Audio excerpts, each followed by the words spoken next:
Good morning, everyone. It is day 5, session 1. Today's speaker, Renuka Suryavanshi ma'am. And I request Dr. Ashish Maheshwari sir, kindly introduce to today's speaker. Over to you, Ashish sir. Thank you, Sanjay sir. Welcome, ma'am, and welcome all dear participants on day 5, session 1 of FDP IoT for Smart City, organized by Department of Electrical Engineering and IT Engineering, Government Polytechnic, Dawan. And Professor Renuka ma'am is basically assistant professor, School of Computer Engineering and Technology, Dr. Vishwanath Karat, MIT World Peace University, Pune, and she is going to deliver topic on the study of IoT architecture, development, platform, and Arduino Uno.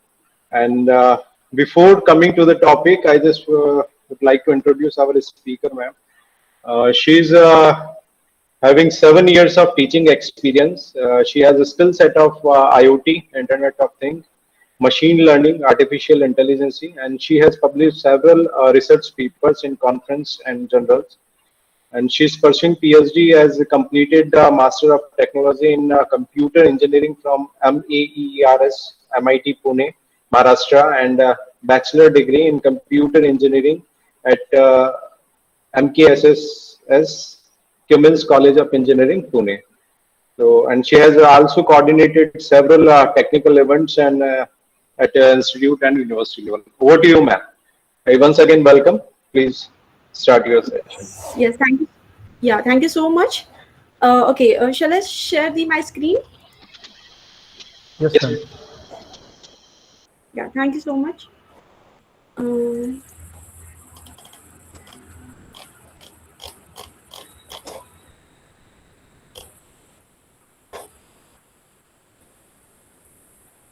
Okay, my screen is visible to you all? Yes, ma'am. Yes, ma'am. Yeah, so first of all, I would like to welcome you all in today's faculty development program on IoT for Smart City. Sorry, So this is ma'am. Please Yes? make a full screen, miss a slideshow presentation. Yes, F11, F5. Enter your screen in full presentation. Now it's visible? No, it is visible, but do presentation, start presentation screen, so it will be in full fledged. It's working now? It's working, but start presentation, I mean full screen, F5 or Okay. F11. Like. Okay, just a second.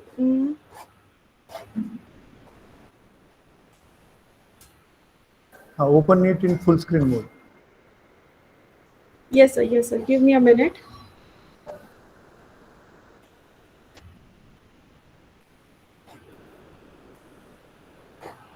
I request participants to turn off their camera and mic also.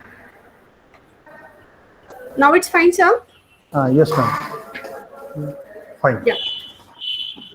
Yeah, so again I welcome you, and this is day 5, session number 1, and today I would like to discuss about the IoT architecture, development platform, which are the different platforms.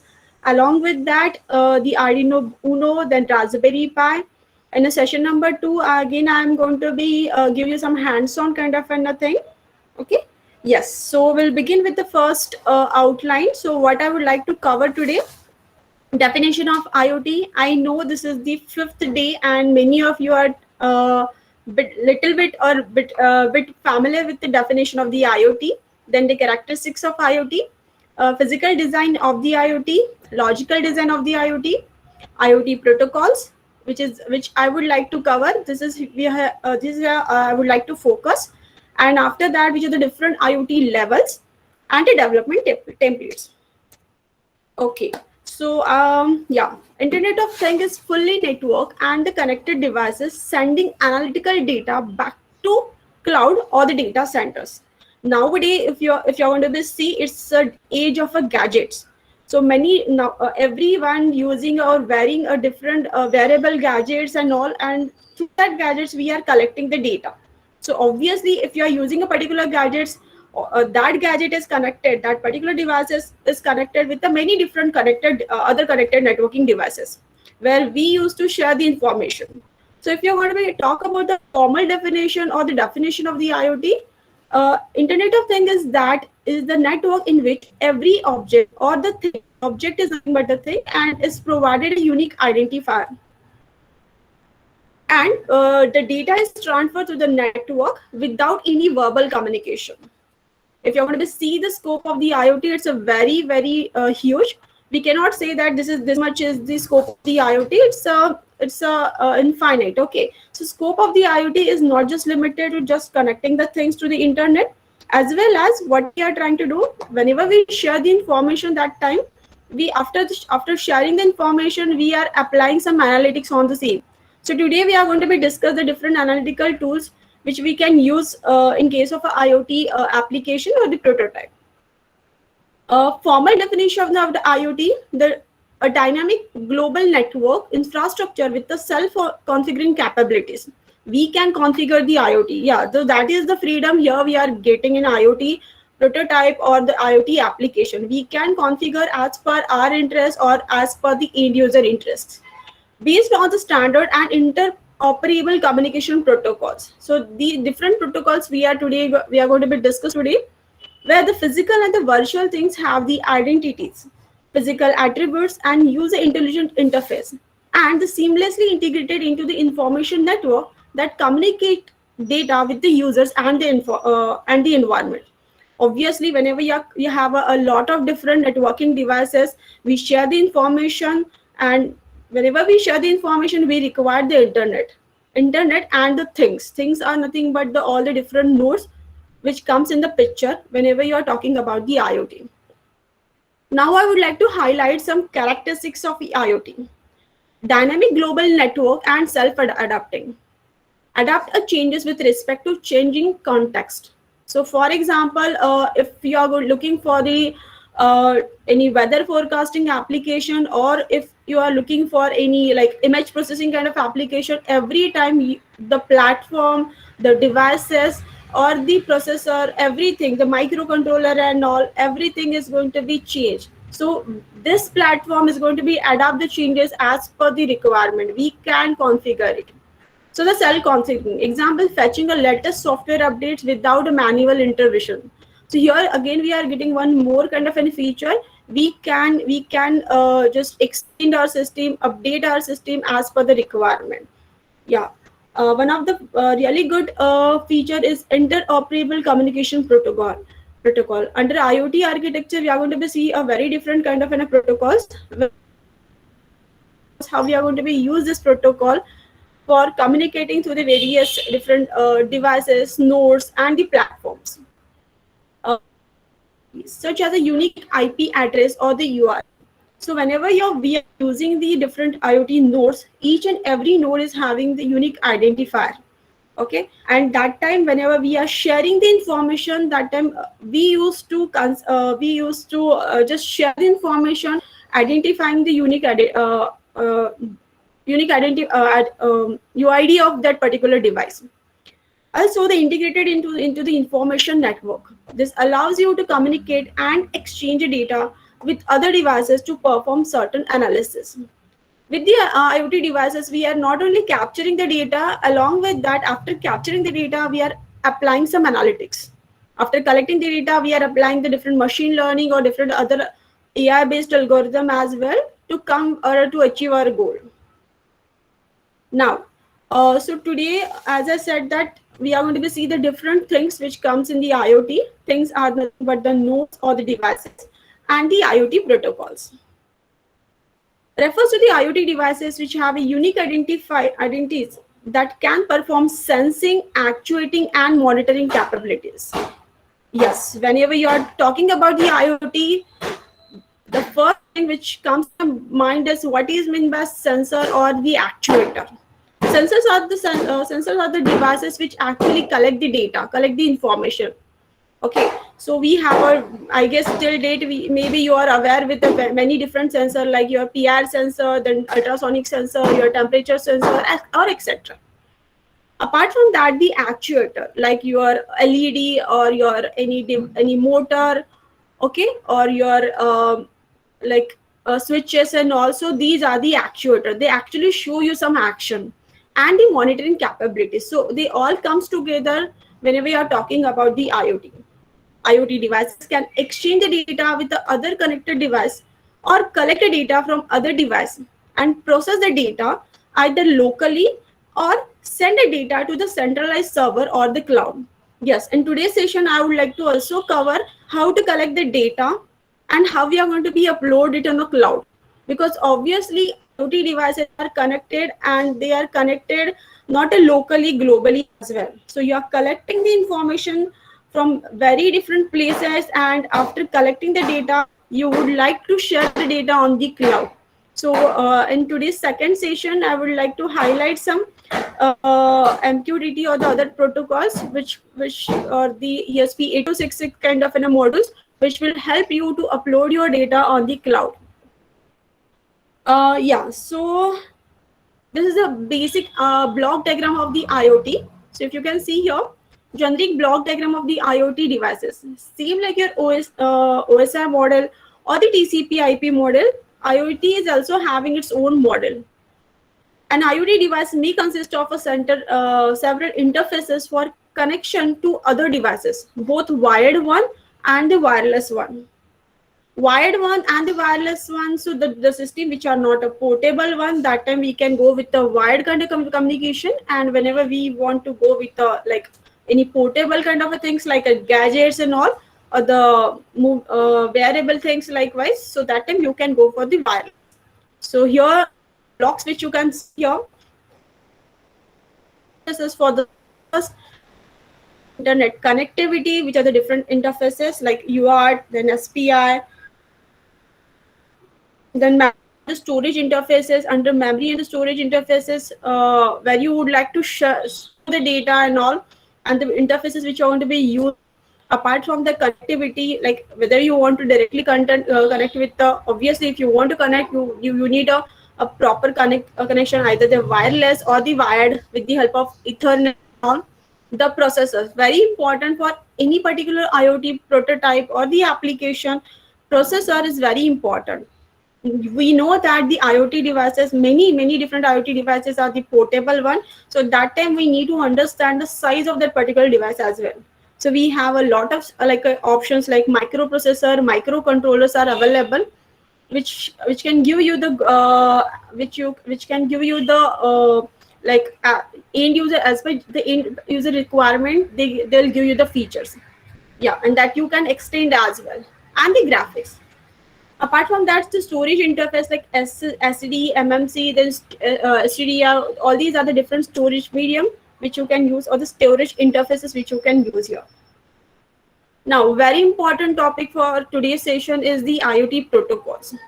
As I just now I said that as per the OSI model or the TCP/IP model, we have the this IoT model, and this model or this architecture is having the 4 layers.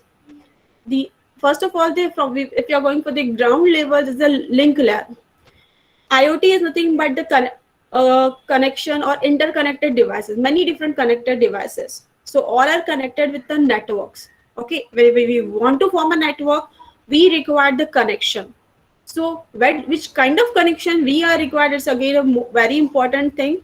As I said, as per the end user requirement, we need to go for the connection. So we have a lot of options, wireless connection as well as wired connection. So if you can see here, Ethernet, Wi-Fi, WiMAX, WiPAN, it's a personal area network or the cellular network. So all these are the different options we will get here in the link layer. We'll go one by one detail. So after the link layer, the upper layer which comes here, that's a network layer. So after forming the connection, physical or the any wired or the wireless connection, we comes under the network layer, where you can see the IPv6, IPv4, and then this WiPAN, there's a wireless personal area network. So all the or many more other protocols comes under this network layer, which will help you to form your network and which kind of like whether you want to go for, as per the again the scope of your system, you can go for IPv4 version 4 or IPv6. Then after like forming the connection, then deciding which protocol you want to like to go with the network layer, then you need to decide how much long connection you require, which type of connection you require. This is nothing but the TCP or the UDP connection. I know many of you are already aware with the like connection oriented and connection less kind of protocols. So that will get here under the transport layer. And the one of the end the topmost layer of this model is nothing but the application layer. Here actually end user interact. So the application layer, if you can see, we have the many different protocols like HTTP protocol, then COEP protocol, then WebSockets, then MQTT protocol, then XMPP protocol, DSS protocol, and AMQP protocol.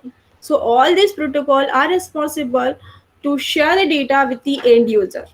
And as per the again the platform, as per the requirement, which type of a connection you require, you can use this different type of a protocol. So one by one we'll go with the all different protocols and the layers as well. So under IoT protocols, the ground most or the lowest layer is nothing but the link layer. If you want to form a connection, we require the wired connection or the wireless connection. Whereas if you can see here, we right now we are discussing about the Ethernet. So under Ethernet again, you will get a different standard over here like 802.3 coaxial cable, copper twisted cable, fiber optic cable, and many more. This you can decide as per the data rate. As per the transmission speed, how much speed you require. So likewise you can select the standard, and that standard will give you a specific speed. So from 10 to 40 Gbps you will get the bits per second. You will get a speed here under the Ethernet, under the link layer. Another option, if you want to go for the Wi-Fi, again the Wi-Fi will give you some more standards. Okay, so like 802.11 is the standard for the Wi-Fi. Under 802.11, we will get an like A, B, and then AC and D, all the different like of standards. Each standard is having its own band. Again, here also as per the requirement, because if you're we need to understand if you're selecting a particular application, that you need to identify what is the actual requirement of that application. Okay, so likewise we can select the particular standard if you are going for this Wi-Fi. Okay, so through the Wi-Fi also we can connect with many different devices. Right now we are here in the under link layer. That's why we all are discussing about which are the different options we have to form a connection. So Ethernet is one of the option, then Wi-Fi is another option. Another is the WiMAX. So 802.16m will give you the 100 Mbps for the mobile station. Okay, so this is the one of the good option. If you want to go for the WiMAX, you will get this much kind of a data array, collection of wireless broadband standards, and they will also give you the good kind of a data rate. Okay, and it definitely reflect on your speed. Okay, and after that, under again IoT protocol under link layer, we have the low rate wireless personal area network. So collection of a standard for low rate wireless personal area network. This is basically, if you can see here, the basis for the high level communication protocols such as a ZigBee. I guess this is the I guess many of you are aware with the ZigBee and all. So through which we can also form the connection, and here you will get a data rate from 40 kbps to 250. Okay, so and this also provide the low cost, low speed communication for power constrained devices. Very important here I would like to focus, because if you can see, power constraint is the very important one of the constraint of the IoT devices. IoT devices where we are looking for this, the device is supposed to be the very small enough, that's supposed to be the handy, the device is supposed to be the portable. In that case, obviously, if you are looking for the size of a particular device, the battery backup or the kind of anything, we need to take a call that what will be the size of that particular device. So obviously, if you are looking for the device size and all, the battery level and all. So that time we need to think the data rate and the battery backup of that device as well. Then the IoT protocols under link layer, we have a 2G, 3G, 4G communication through which also we can form the connection. Okay, and these are the different standard like 2G, 3G, like CSMSCD or the LTE and all. Again, if you are going for the mobile communication, definitely it affect on the speed or the data rate, and which you can see here data rate from 9.6 kbps. Okay, so this is all about the link layer. Now, after the link layer, the next layer which comes in the picture is the network layer, or we can say that the internet layer, responsible for sending of IP datagrams for source to destination network. Obviously, here under the link layer, we are trying to form a connection. Once we have decided whether we would like to go for the like Ethernet or we want to go for the Wi-Fi, then the next job is supposed to be identify the network layer, or the which kind of a network we want. Okay, rather than we want, as per the end user requirement, we need to decide which kind of a connection we require. So for sending the IP datagrams, so perform the host addressing and the packet routing. Host identification is done using the hierarchical IP address scheme such as the IPv4, IPv6. So IPv4 is enough for your system. There is no need to go for IPv6 because whenever if we have a very big kind of an organization or a kind of a scope of your system, definitely you can go ahead for IPv6. So IPv4 used to identify the devices or the network using the hierarchical addressing scheme, which will give you the 32-bit address scheme.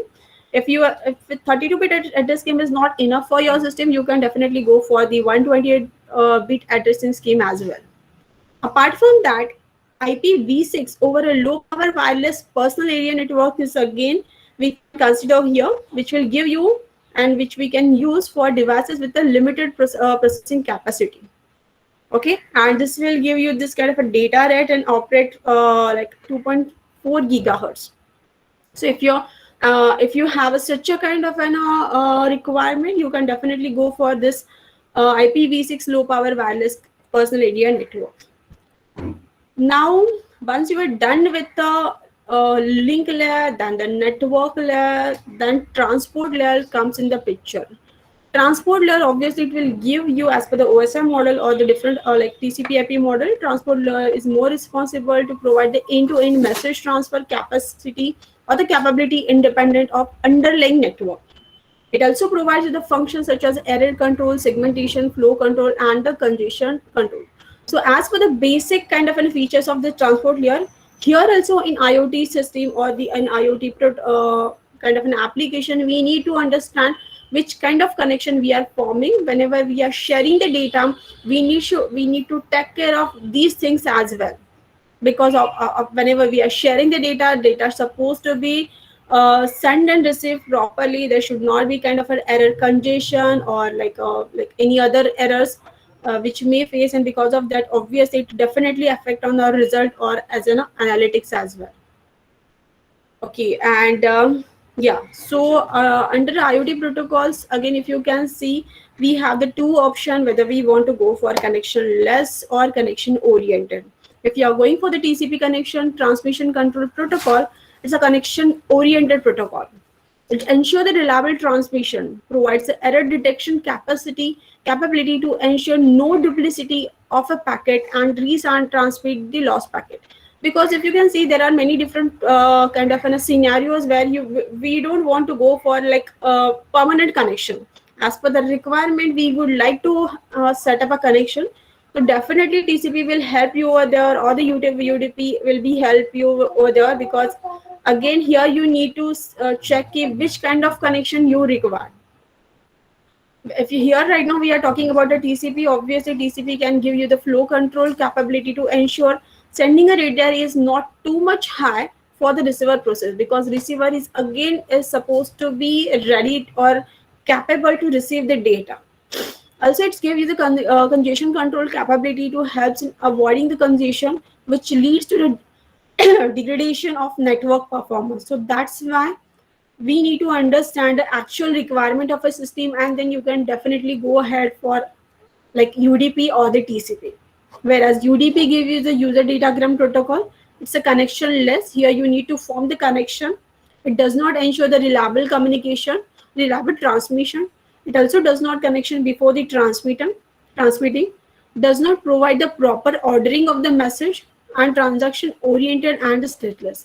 If you're going to see the features of this UDP, again we need to understand here that which kind of connection we require. So for example, we can definitely go for the UDP whenever we don't want a particular packet to be received in a proper order, or we are not that much taking care. Yeah, I would like to receive all the packets, one of get lost, still it's okay for me. With such a kind of application, if you're looking for that time, you can go ahead with the UDP connection. Now, so today again, one of the really important topic which I would like to start here, that's supposed to be the application layer protocol. It's very important protocol because the thing is what here actually the user interact with the system and all. So the end user involvement is more here in case of a application layer, because this layer directly communicate with the end user. Where I would like to start with the first protocol, that is supposed to be the hyper HTTP protocol, or the hypertext transfer protocol. So if you can see here, the foundation of the www, that is World Wide Web, it includes the commands like get method, put method, post method, head, option, and trace. Just a second.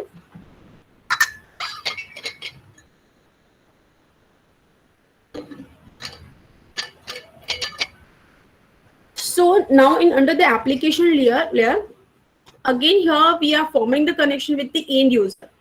Okay, and here we need to decide which kind of a model we are looking for, whether we want to go for like a request response model, or we have a publish subscriber model as well. So this is actually important. I'll explain you why we have to check which kind of model we are looking for whenever we are going to be discuss about the like a publish subscriber model or the like a request response model. So here under the HTTP, basically HTTP goes with the request response model. So for example, basics of computer networks, maybe you all are aware with that. Whenever we want to form the connection, we require, there's supposed to be one client, there's supposed to be one server, and client need to send a request to the server to form the connection. And after that, if client is sending a request to the server, server will check whether server is available. They will give you the reply for the same. So whether the server is available, they will give you the available response as an acknowledgement. And if the server is busy, you will get a negative acknowledgement for the same. Okay, so that's supposed to be the request response model, where we need to check whether the server is available. If the server is available, you will get a response for the same. And then once the connection is going to be formed, the server or the client, they can communicate directly. So that's supposed to be comes under the HTTP protocol, that is request response model. Another protocol which comes under the application layer is the COAP protocol. So it's a constrained application protocol. This protocol basically we use for machine to machine application, mean for constrained devices and the networks. So for example, if you are looking for like point-to-point kind of an connection, or a machine-to-machine kind of an application, that time you can definitely go for COAP protocol. Here the web transfer protocol for IoT and uses a request response model. Again, if you can see, in case of this, HTTP is also using the request response model, whereas COAP is also using the request response model. Here also, if the system or the nodes want to communicate with each other, they need to form the connection, they need to request, and they can use all the different methods like get method, post method, put method, and the delete for like performing the different actions. Another protocol under the IoT application layer protocol, like WebSocket. Obviously, you all are aware with the web sockets and all, why we require the sockets, how to form the connection. So this is a full duplex communication over a single socket, and it's again based on the TCP, where you can share the data If you can see, another protocol which comes under the application layer is the MQTT protocol. So it's a message queuing telemetry transport protocol. It's a very popular protocol and it's a lightweight messaging protocol. And this protocol is based on publish subscriber model. I'll give you the brief introduction about the MQTT protocol in after a few slides. So don't worry. So this is again this is a very popular protocol because this will give you the really good features and all. And it's a lightweight messaging protocol. And here this protocol is using the publish subscribe model. So okay, we'll discuss a bit later about this protocol. I have a good slide for this protocol. Will suited for the constrained environment where the devices have the limited processing. Okay, and we can also say that here in case of a publish subscriber model, like request, same like a request response model, here also we need to do some activities like we need to initially raise a request for the connection, we need to wait for some response and all. But here, whenever we want to receive the information, we need to subscribe for that particular thing, like a topic and all. So that comes under the MQTT protocol. Another protocol which I would like to discuss here is the XMMP protocol. Okay, so it's the extendable messaging and the presence protocol. It's one of the latest version where we can say that if you want an extended kind of an features as compared to the previous MQTT, you can go for extensible messaging and the presence control. This is basically we use for the real-time communication and streaming XML data between the network entities. Okay, so here we are considering the XML data as well. So whenever we are streaming and all, so that time you maybe interact with the XML data and the different network entities as well. Used for the applications such as a multi-party chat and a voice over calls. So this is the one of the application where the XMMP is going to be used. Or nowadays they are using the XMMP for the third-party chat or the voice or the video calls. This is again a decentralized protocol and uses a client-server architecture. Okay, so here one supposed to be the client and one supposed to be the server and many different clients are there available, and they can interact. And obviously here we are using the model as you can see here. We need to again multi-party chat and the voice kind of voice call, the video calls. You can go here with the help of XMMP protocol. So if you have such kind of application, you can go for the XMMP protocol. Another protocol comes under the application layer is the DADS. So that's supposed to be the data distribution service. Is a data-centric middleware standard for device-to-device or the machine-to-machine communication. So there is if you can see the previously also we have discussed about the machine-to-machine one of the protocol, but here if you can see here we are using the publish subscribe model. I'll explain you what is the difference between the actually request response model and the publish subscriber model, where the publisher actually create the topics and the subscriber who are interested, they need to subscribe the particular topic. Okay, so we'll discuss about the publish subscriber model as well. So here under DDS they are considering the publish subscriber model, and it provides you the quality of service control and configurable reliability. So it's one of the good feature of this this protocol. It's also giving you the quality of service control, and also you can configurable reliability is also available here in case of DDSS. Another application layer protocol is advanced messaging queuing protocol. This is used for business messaging. You can understand here whenever we are saying the business messaging, the kind of the security or the point-to-point of whatever the information you are publishing or sharing, that's supposed to be more secure and all, or whatever as per the business point of view, which are the other constraints that's supposed to be considered here under AMQP protocols. It's an advanced messaging queuing protocol. Okay. And queuing, I'll again explain you what actually happened whenever we are going for a publish subscriber model. Here right now, here in case of AMQP, under this protocol, they actually maintain the particular queue. Publisher keep on posting the different kind of messages and all. So all the messages going to be buffered at on some particular device or at particular level. And yes, one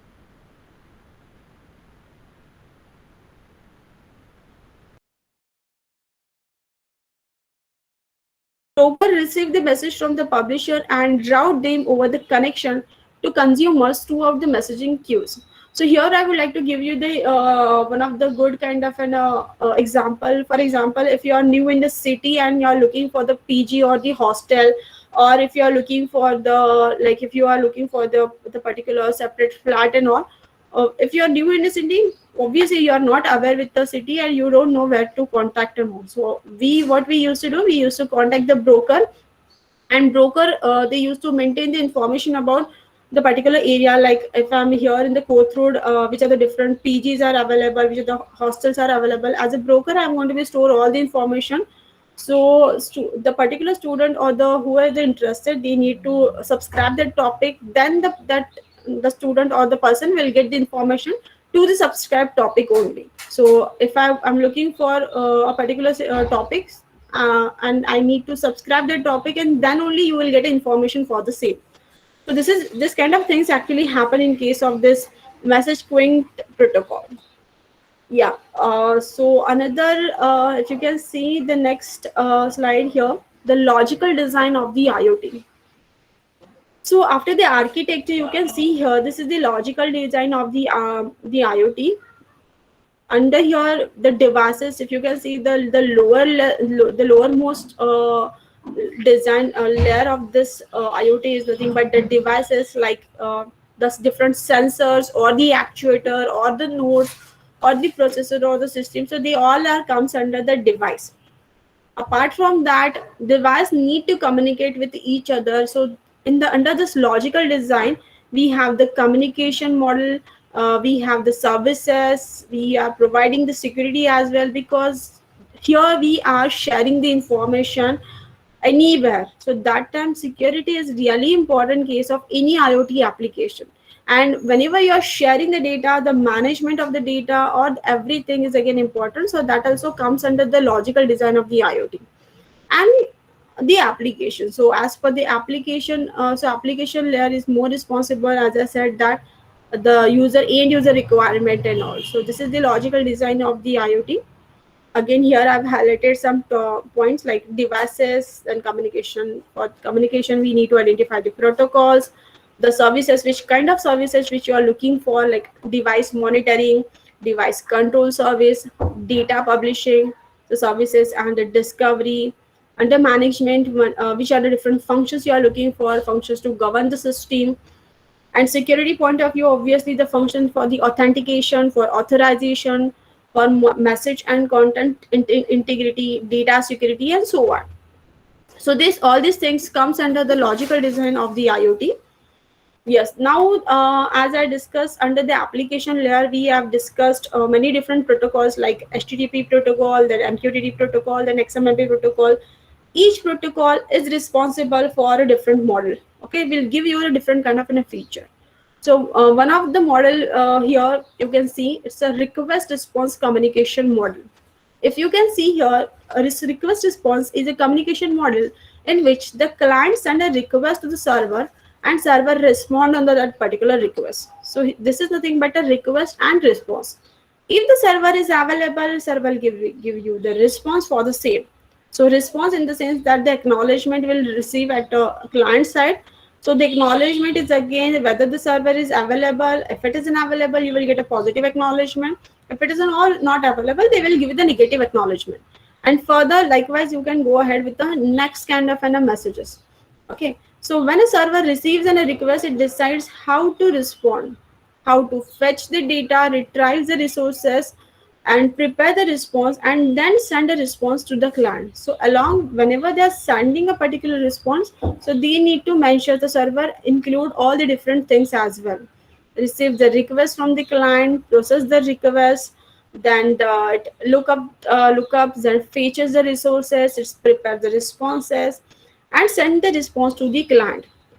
Once they successfully form the connection, then client can access the resources with the help of server. Okay, so this is here in case of request response communication model, we have the stateless communication model. Another model which we have talked about it, like publish subscriber communication model. If you can see here under public subscriber model, again, if you someone's supposed to be the client, someone's supposed to be the server, and there is a one more person which comes under here under this states is nothing but the broker. Okay, so public subscriber is a communication model that involves a publisher, broker, and the consumers as well. So again, here I would like to give you the same example. If someone is looking for the hostel, they need to contact the broker. So under the topic, we have the topic like PGs. If we have the topic like first topic is my PG, second topic is my like the proper hostel, or if I would like to go for the separate like flat and also if I'm interested for the PG, I need to subscribe that topic. Once you subscribe the topic, yes, the broker will share the information about that topic only. It means that if you are looking for a particular information, you need to subscribe that topic. So this is about how broker will share the information to the consumer. Okay, sometimes it may happen broker is the one of the consumer, so it may happen, it may vary case to case. Okay, so the public subscriber is a communication model, and that involves publisher, brokers, and the consumers. Publishers are the source of the data. Publishers send the data to the topics which are managed by the broker. So publisher is nothing but, for example, one more example,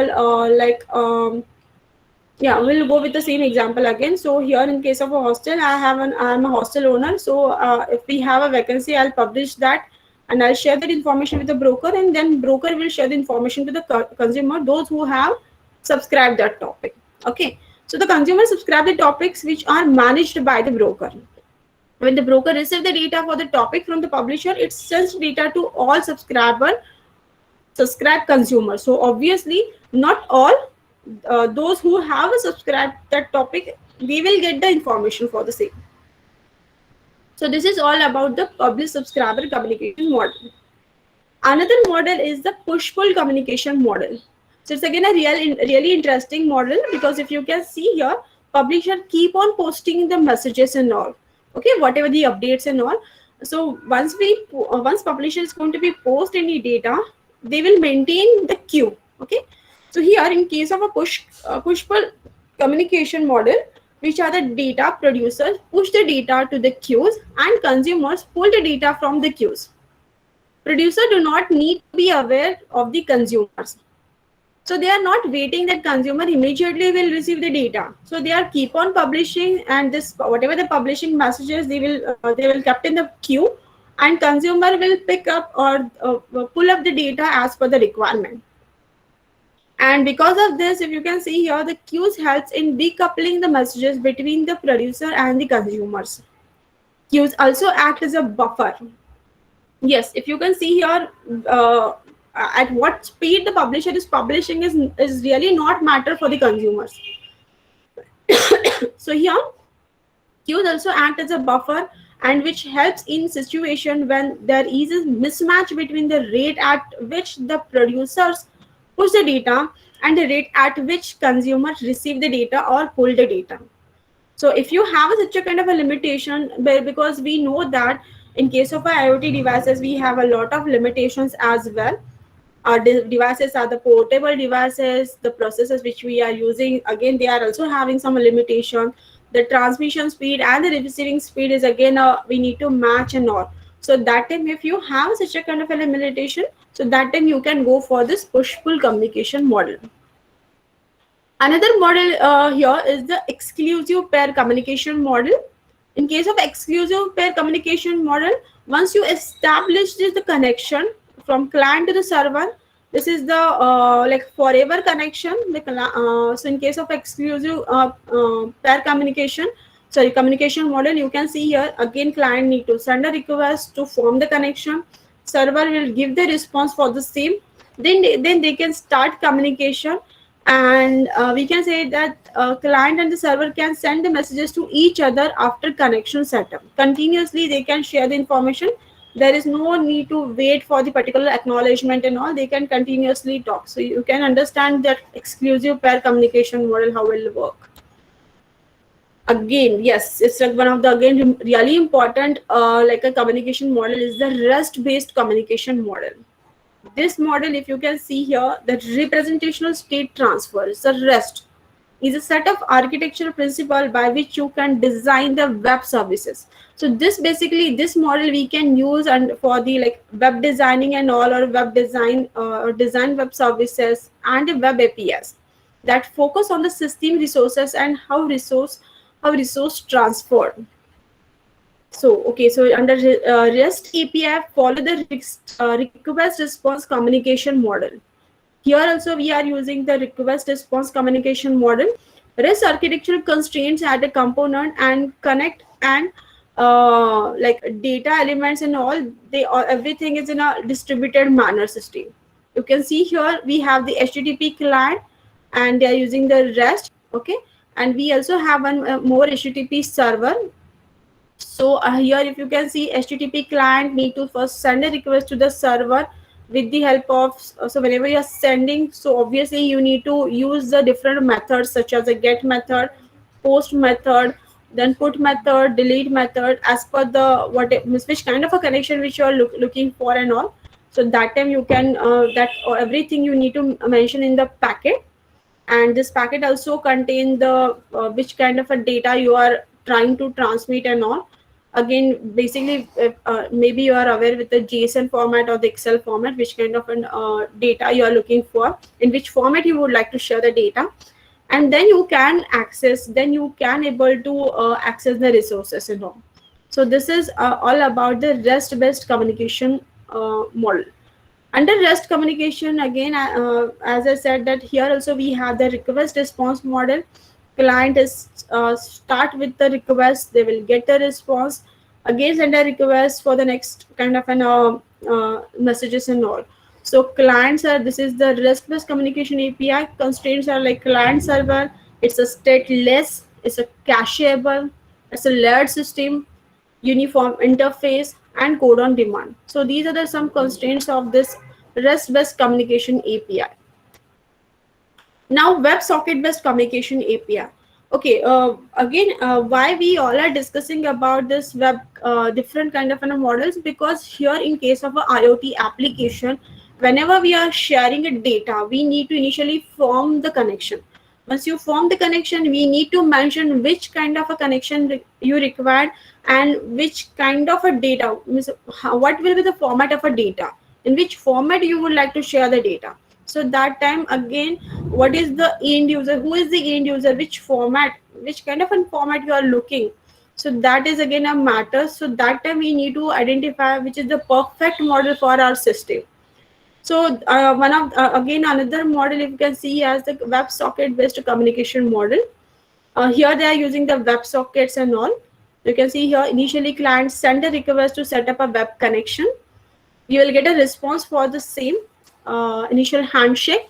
So if they are available and free, so with the help of the handshake and all, they can form the connection. Then data frames continuously send. So it's a bi-directional communication over a persist WebSocket connection. And obviously, anytime anyone can share the data, so we can say that is exclusive pair communication model. And once you done with the everything, again, whoever send the connection request, they need to send another request to close the connection, and you can close the connection. So this is happen in case of a WebSocket based communication model. So this is here I would like to just differentiate between, or I would like to just compare both the different model, like REST model and the WebSocket model. You can see here in case of a REST, it's a stateless, whereas the WebSocket is a stateful model. And directional, if you can see in case of a REST, is a unidirectional. Okay, so whereas in case of a WebSocket is a full duplex, anyone can share the information at any time. It's a bi-directional. Whereas in case of a REST, you can see follow a request response model, whereas WebSocket consider the exclusive pair model. Again, you can see here which type of connection REST is using. Each HTTP request involves setting up a TCP connection, whereas here involves a single TCP connection for all the requests. Okay, so you can see here the separate for every particular request, they are forming a new TCP connection. Okay, And if you can see overload, each request carries the HTTP header. So whenever you're sending in a particular request, along with that request, we need to attach any like other information as well, the different payload values, the header, what are the header will contain all the headers. So you can see here in case of a REST model, every time for every new request, we need to send a other information as well. So the overhead, if you can see in case of a REST, is high as compared to the WebSocket. So it's a little bit heavier than the WebSocket. And if you can see the scalability, both in case of a REST, both horizontal and the vertical are easier, whereas in case of a WebSocket, the vertical is but pretty much easier. So this is all about the difference between the REST and the WebSocket communication model. Now, till now we have discussed about the different protocols which comes under the application and the other layers as well. Okay, now we are going to see the different enabling technologies, like different technologies in the sense that the wireless sensor, the cloud computing, then big data analytics, and the embedded system as well. Yes, one more thing which I would like to share you here, that whenever we are talking about the particular, we are saying that this is the IoT. We need to check why we are calling the system is an IoT system, because that's a system, maybe the embedded system as well. Okay, so under embedded system, we'll discuss that point as well. So first we'll go with the one of the an IoT enabling technology that's supposed to be the wireless sensor network. So distributed devices with the sensor used to monitor the environmental and physical conditions. It consists of end nodes acting as a routers or the coordinators too. Coordinators collect the data from all the nodes and act as a gateway that connects the wireless sensor network to the internet. Routers route the data packet from end nodes to the coordinators. So actually here you can see that in case of wireless sensor network, we have a lot of different nodes which are available, and they all are connected with each other with the help of a network. And wirelessly we are sharing the data. So the nodes which are available in the network, they may play a role as the routers or the switches and all as well. And whatever the data we are sharing or they are sharing, they all are in the distributed manner. So this is the one of the area we can say that this is a if you are looking for any IoT application. So under wireless sensor network also you can form a different kind of applications like IoT applications. So again, the requirement, you need to see the requirement of the end user, and you can go ahead which kind of we can say that the technology you are looking for. So basically, wirelessness example of wireless sensor network in IoT and the protocol, like a weather monitoring system. Because in case of a weather monitoring system, we need to capture the data. We need to collect the data from various different places, from various different nodes and all. So obviously, all the nodes are distributed among the city or the like in a state and all. And from there, we are capturing the data, and then we are processing the data with the help of different nodes and all. And after that, we are coming with an analytics. Same case with the indoor air quality monitoring system, soil moisture monitoring system, then surveillance system, then health monitoring system. So everywhere, if you want to see the example of this wireless sensor networks in the IoT, you can see here everywhere we have a lot of different nodes in the sense of the IoT sensors or the actuator, from which we are collecting the data. And after that, we are whatever the data we have collected, that we are trying to push it on the cloud, and from that cloud we are processing the data using artificial intelligence or the machine learning algorithms, and then we are coming with our results. And here you can use a Zigbee kind of a protocol in case of a Pardon me. yes sir. Mr. Vijay Chaudhary, do you Any have doubt? any doubt or you want to ask some questions? Yes, please sir. Vijay Chaudhary, sir, you raise your hand. Do you have any doubt?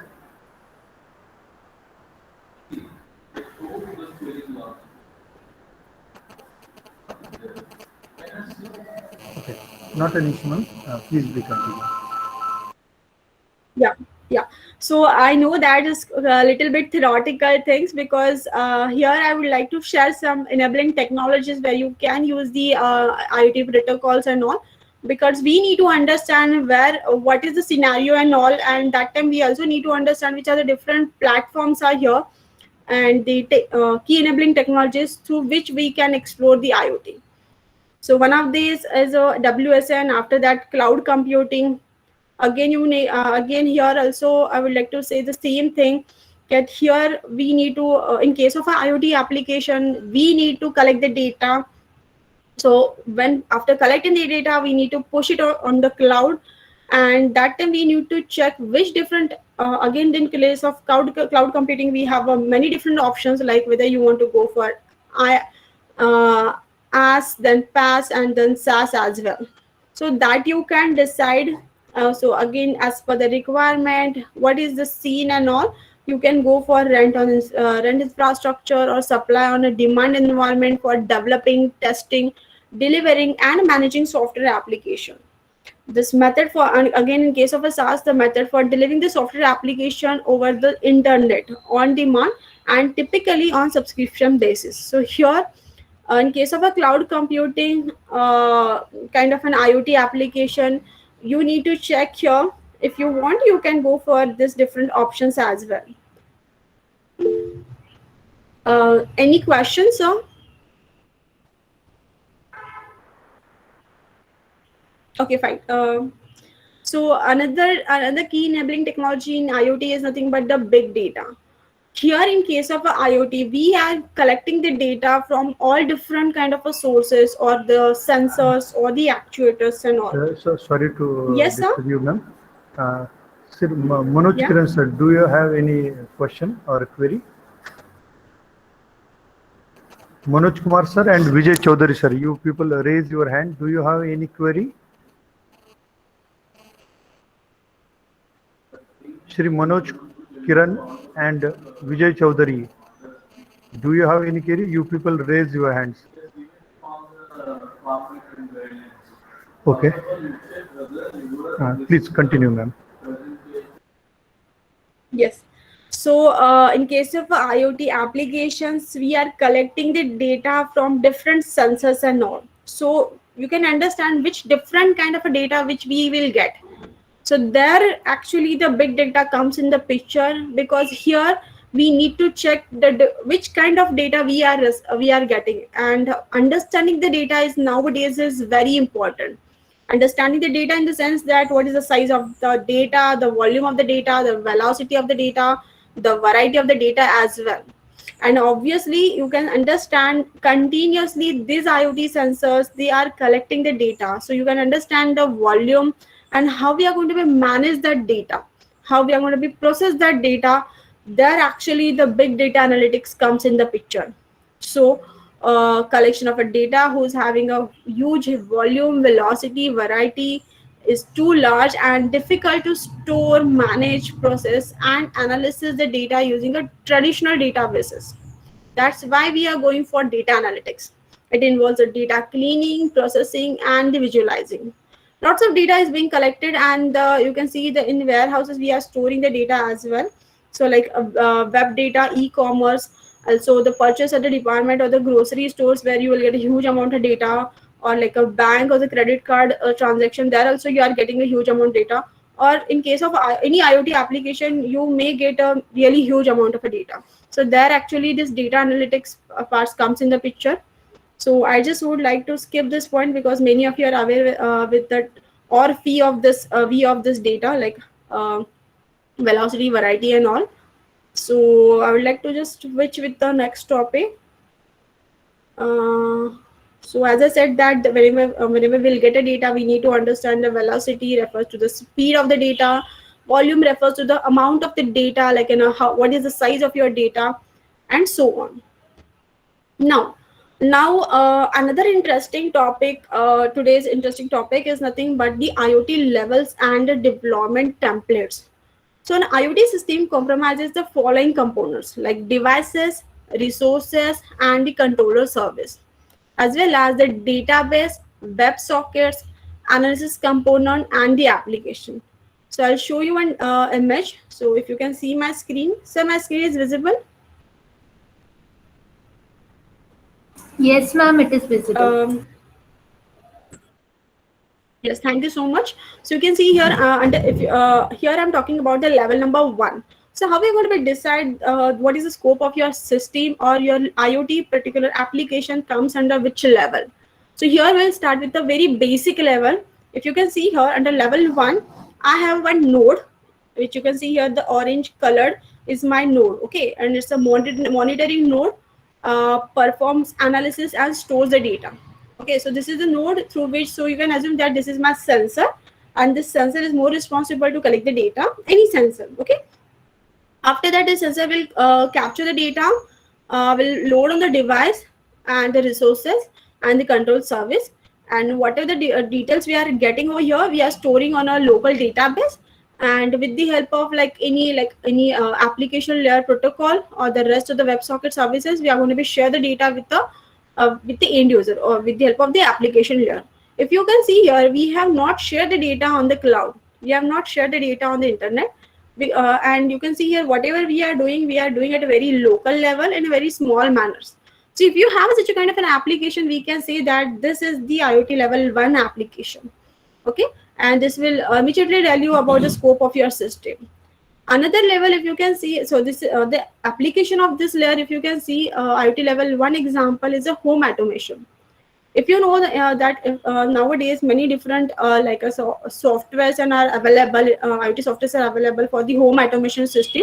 So you can control, you can switch on, turn on the lights, you can open the door, you can close the door, you can switch on and off the many different things and all, or you can control the home appliances through your mobile phone and mobile phone or with the remote control and all.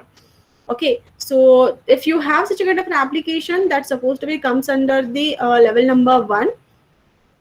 Again, the next level, if you can see here, under the level number 2, a level 2 IoT system has a single node that performs sensing or the actuation and the local analysis. What we are trying to do over here, we have a monitoring device, we are capturing the data, at the same time we are sharing the data on the cloud, and the data is stored on the cloud, and the application is used a cloud based. So under level 2, the IoT systems are suitable for the solutions where the data involved is a big. However, the primary analysis requirement is not computationally intensive and can be locally done. So if you can see here, we have only uploading the data on the cloud, and we are not applying many different algorithms and all on the data to process the data. But at a lower level, what we are trying to do, we are only capturing the details and we are pushing on a cloud with the help of REST services or the different kind of communication systems. We are trying to just push the data on the cloud. On the cloud, again, we are maintaining the database, and our end user or the applicants, they are accessing the information. So if you have such a kind of an application, we can say that this is the IoT level number 2 application. So one of the example of this is smart irrigation. In case of a smart irrigation, what we are trying to capture, we are capturing the temperature, we are capturing the moisture, we are capturing the pressure, and we are capturing the health. And after that, once we collect the data, we are not applying many different kind of we are not processing that data that much. We are only collecting the data and we are just showcasing somewhere and we are using that data. Okay, so that is the second level example, like a smart irrigation system. Another level example is nothing but the IoT level number 3. If you can see here, IoT level number 3, we have the once we capture the data, the next process. In case of previous example, in case of previous level, we have not applied any particular analytics on that. Okay, whereas in case of a level number 3, the IoT systems are suitable for the solutions where the big data involved, and it's computationally intensive as well. Big data, whenever we are talking about the big data, yes, very important. The data size, the volume of the data, the velocity, the variety, everything is come in the picture. And that time we need to understand how we are going to be treat that data. So if you want to treat that data, we need to process that data. So we can understand that the complexity level of the particular application, and likewise you can say that yes, this kind of an application comes under the level number 3. Okay, So this is the example of the tracking a package handling. If you can see here, the sensor used as an accelerometer and a gyroscope in the level number of 3. So this is the one of the example. There are many different examples are here, because what we are trying to do here, we are not only capturing the data, we are not only collecting the data, we are pushing on a cloud, and again we are trying to process the data as well. So this is actually will come, this kind of an applications comes under the level number 3. Yes, once we capture the data, you can see here we have another. So as I said that in the first slide, we cannot predict the scope of your system, because there is no limitation, there is not a proper limit or the boundary for the IoT. Okay, so you can extend your level as you want. So in level number 4, you can see here, a level number 4 IoT system has a multiple node that perform local analysis. Now, in the previous example, we have observed we have a node, single node and all. They used to capture the data, and they are sharing the data either on the local level or the global level. Whereas here, in case of a level number 4, we have a many different nodes. The data is stored on the cloud, and the application is cloud-based. Under the level number 4, the contains a local and a cloud-based observer nodes, which can subscribe to the end receiver information collected in the cloud from the IoT devices. So you can you'll get idea. So for example, if I would like to get the information of a particular topic, I'm going to be subscribe that topic and I will get. So there are many different subscribers are available which are going to be collect the data, and they will analyze that data. Okay. So in level number 4, the IoT systems are suitable for a solution where the multiple nodes are required. The data involved is big, and the analysis requirement are computationally intensive. So here, obviously, if you have a more different monitoring nodes or the sensors are involved, you will get a lot of huge amount of data. And again, many different subscribers are there, or the end users are there. They again apply their own analytics on that data. Okay. So if you are talking about such an application, that application supposed to be comes under the level number 4. So this is the one of the application. This is the one of the example of this level number 3, like noise monitoring kind of an application. We can say that this is the level number 3. Again, here if you would like to add some more sensors and all, again it may vary. Your any particular level number 3 example may be at level number 5 or 6 as well. So it may change as per the what is the scope of that system and all. Okay, so this is the one of the example of noise monitoring. Now IoT level number 5. So a level number 5 IoT system has a multiple end nodes and a one coordinator nodes. If you can see in the previous example, the coordinator or the middleware was not present over here. But right now, in case of a level number 5, we have many different kind of nodes, multiple nodes. At the same time, we have one coordinator. So the coordinator nodes collect the data from the end nodes and send it to the cloud. And the data stored is analyzed on the cloud, and the application is cloud-based. So in a level number 5 IoT systems are suitable for the solution based on wireless sensor networks, in which a data involved is big and the analysis requirements are computationally intensive. So if you have such amount of, if you can see the hierarchy of the system is a little bit bigger than the previous levels, and the involvement of the coordinator, and through the coordinator we are sharing the data on the cloud, and then they are applying the analytics on the data. So if you have such a kind of an application, that application comes under the level number 5. Another level is nothing but the 6th level. Okay, so we can, as I said, again I would like to say that you can extend your level as many levels you want. So right now I am going to be discuss about only level number 6, so don't worry. So level number 6, the level number 6 IoT system has a multiple independent end nodes that perform sensing, actuating, and send data on the cloud. Data is stored in the cloud, on the cloud, and the application is cloud based. So the analytics component analyzes the data and store the result in the cloud database. Whatever the results are visualized with the cloud-based application, centralized controller is aware of all status of all the nodes and sends control to the command node. So you can see here how actually they all are interacting with each other. After collecting the data, we are sending it on the cloud. Cloud will come with their own analytics and all. And once you're done with the analytics, again we are trying to control that particular device as well. So you can see here the complexity level of this particular level. So if you have such an application, then that application comes under this level number 6. So yes, this is all about the different levels of the IoT. Like you can, even though if you would like to extend this level, you all can extend this level by adding the complexity or by adding more feature in your system. You can definitely, you can go ahead, you can bring this particular level to the one more level as well. Yes, so this is about all the different levels and all. Any doubts, sir? Um, yes, if you have any doubt, please ask me. You can ask me, because I don't want the session supposed to be the one-ended session. Yes. Ma'am, you mentioned Yes, sir. about REST. You mentioned about REST services in one of your slides. So can you please elaborate on it? What are Yes, REST ma'am. services? REST services. Yes, sir. Yes, ma'am. Yes. Yes, I got it. Just a second. Let me come on that slide. Just a second.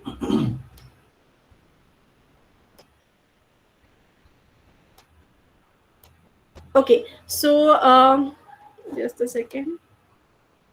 Yeah, we are talking about, you want me to explain me the rest different services and all. So again here in case of a representational state transfer, it's a set of architecture principle which you can design a web services. So whenever we are looking for a web application, so there are many different web applications are available nowadays. Obviously, if you are using any portable kind of an application, that time you need to communicate with the web pages and all. So that time you can go for the REST services. So in case of a REST services, which kind of what is the end user requirement that you need to identify first. So again, if you can see here, REST API follow the REST request response communication model, and here you can see that we have the whenever we are sending a particular request at the both end, at the client end and the service server end, we need to maintain a kind of a thing, which kind of a data you would like to share, which kind of a service you are looking for. So here you can see here the REST-based communication API constraints, and these are the different state levels, like stateless, then cacheable, layered system. Again, in case of a layered system, the hierarchy is maintained. Apart from that, if you have a uniform interface, that also is very important in case of a REST-based applications. Apart from that, just a second, I have a really good slide. Let me share that slide. Give me a second. I'll share that slide with you so that I'll explain a little bit, bit more. Give me a second. Wait a second.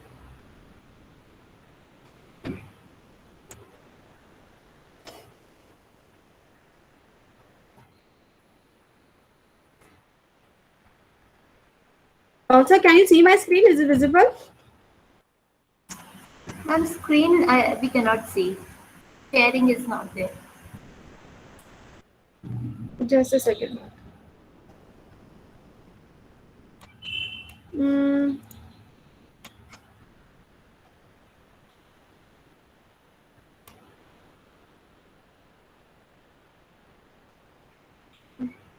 Wait a second. I'll share my screen again.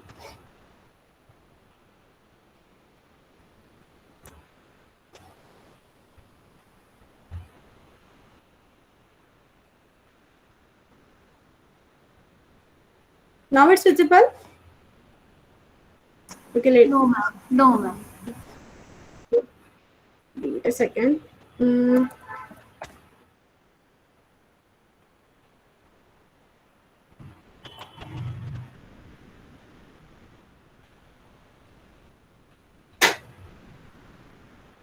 Okay, give me a second.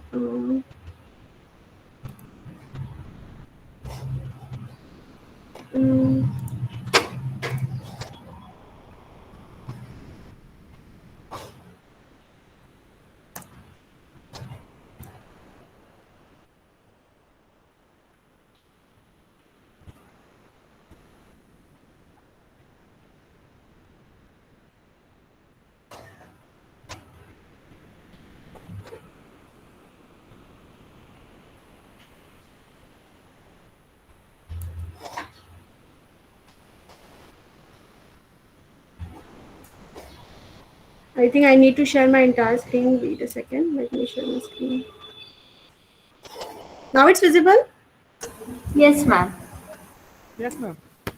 Yeah. So here I would like to give you. Yes, ma'am, Yeah, visible. with the help of example, I would like to explain you. Yes, thank you so much. So the common IoT services which REST will give you. So for example, you can see here we have a lot of different IoT devices, the nodes like which are the different, you can see here on my screen. Apart from that, all the different nodes are connected, and they all are the connected with the different networks as well. So here you can see that these are the different things, and these are the sync node. Then we have the another wireless networks device, because when we used to go for the REST, obviously if you are looking for a kind of an like any structured or the hierarchical kind of an application, that time you can go for the REST kind of an services. So you can see here we have the wireless sensor network 1 and 2, and we have some IoT services like nodes also there, and all these are connected with the particular either hub or the router and all. And you can see here REST will open a particular connection. They will form a connection, so that they, so here whenever you are collecting the data, so with the help of REST we can collect the data from all the different nodes as well. So you can see the complexity in the hierarchy level. So this kind of a services REST will give you over here. So you can see here we have the local network as well as the global network, where with the help of REST we can give you the good kind of, what we can say that with the help of REST we can actually give the promises, or we can say that we can actually handle these things, because we can see here this is the, if you are going to see this wireless sensor network, under this wireless sensor network we have a lot of nodes. They all are connected with the one sync node. Then again you can see here we have the router as well, and again this router is connected to one more a particular wireless network. So you can see the complexity level and all. So whenever we are, so here you can extend, you can just enhance your network as well. So that time which are the different kind of an constraint, you not constraint, the kind of an requirement you are looking for, so that actually REST can fulfill over here. Yes, this is all about the Okay, thank you, REST kind of an example. Thank you, ma'am. Yeah.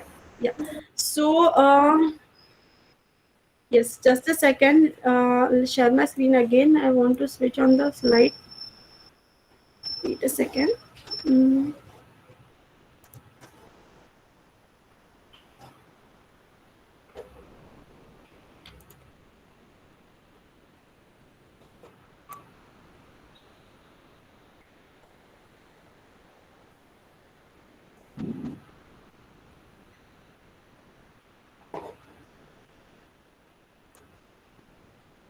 Okay, so we were discussing about the different levels, and now obviously as per the today's topic list, I would like to explain you some platform, out of which I would like to start with the Arduino first. So I know that many of you are pretty much familiar with the Arduino. So in short, let me explain the what is mean by Arduino, why we have to go for this Arduino or the Raspberry Pi or the BeagleBone. All these are the different platform which you can use whenever you are looking for the IoT application. Okay, so that time first I would like to start with the Arduino board. So on the Arduino board you can see many different kind of things. So like a microcontroller. As a computer, it has this microcontroller is having its own internal CPU, RAM, then input-output interfaces. It's used for control purpose and for data analysis. So here on your Arduino board, there's supposed to be the one microcontroller, okay, and many different microcontrollers are available. Again, which kind of device you are using, or the particular like platform you are using, the microcontroller, the processors are going to be changed.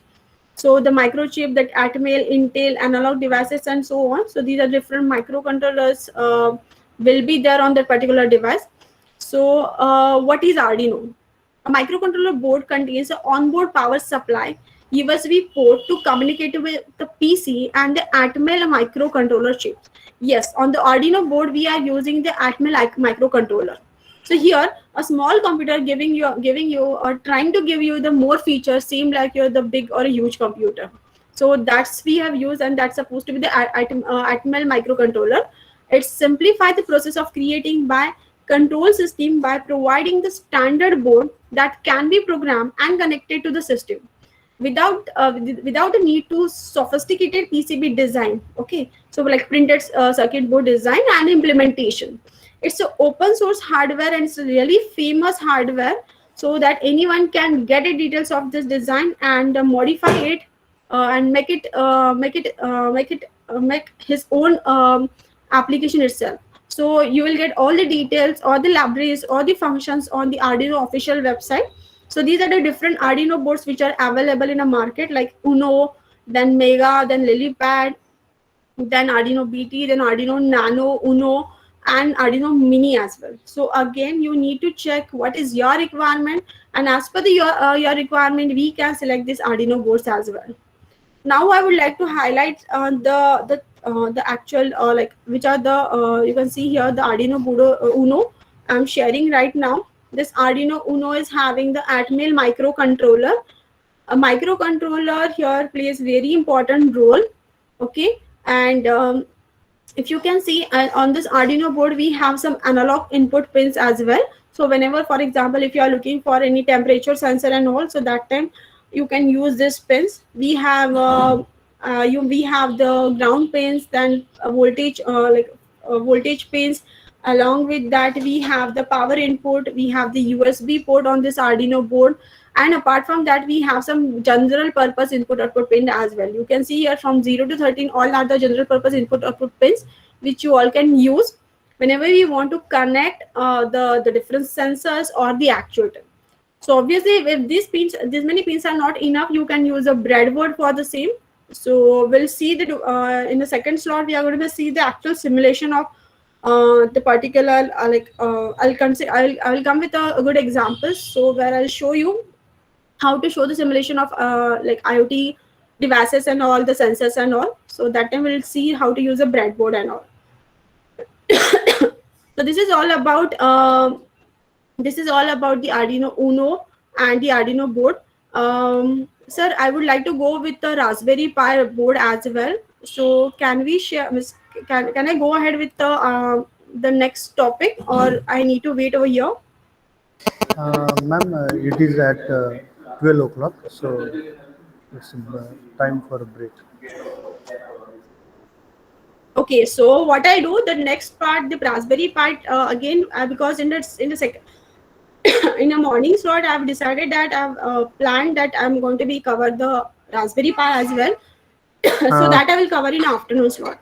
Yes. Thank you. If participants, faculty, research scholars have any question, they can ask now. If is there any, you can ask now.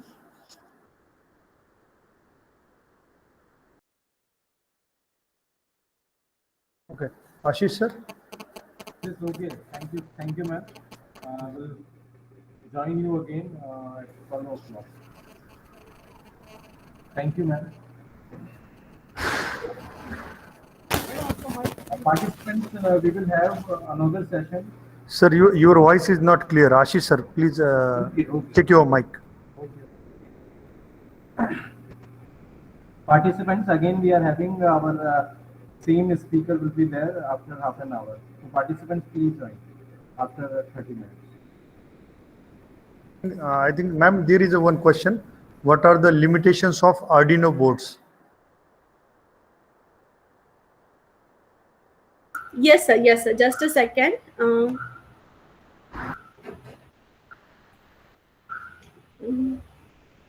A question from Sandeep Yes, so Mehta, there sir. are some limitations.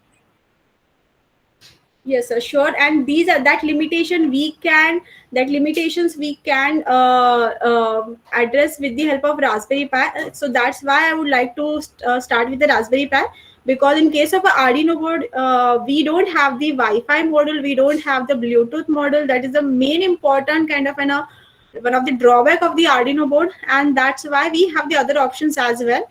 So this is one of the major disadvantage of the Arduino board, and which we can overcome with the help of ESP8266, and that also I'm going to be covering in the second slot.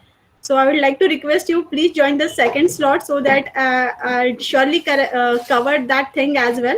So which are the other drawbacks or the which is not there with the Arduino board, and that's why we can go with the like other platform like a Raspberry Pi or the BeagleBone on when to use the Arduino, when not to use the Arduino, when to use the Raspberry Pi and all. Yes, sir. Thank you, ma'am. Sandeep sir, okay. He texted in a thanks. Okay. Is anyone having any another question? Not an issue if there, same speaker is going to continue the session 2 of the day 5. So we will continue the session after 30 minutes. That is, we will start our next session sharp 12 today. Thank you, one and all. Thank you, ma'am. Yes, thank you, sir. Thank you.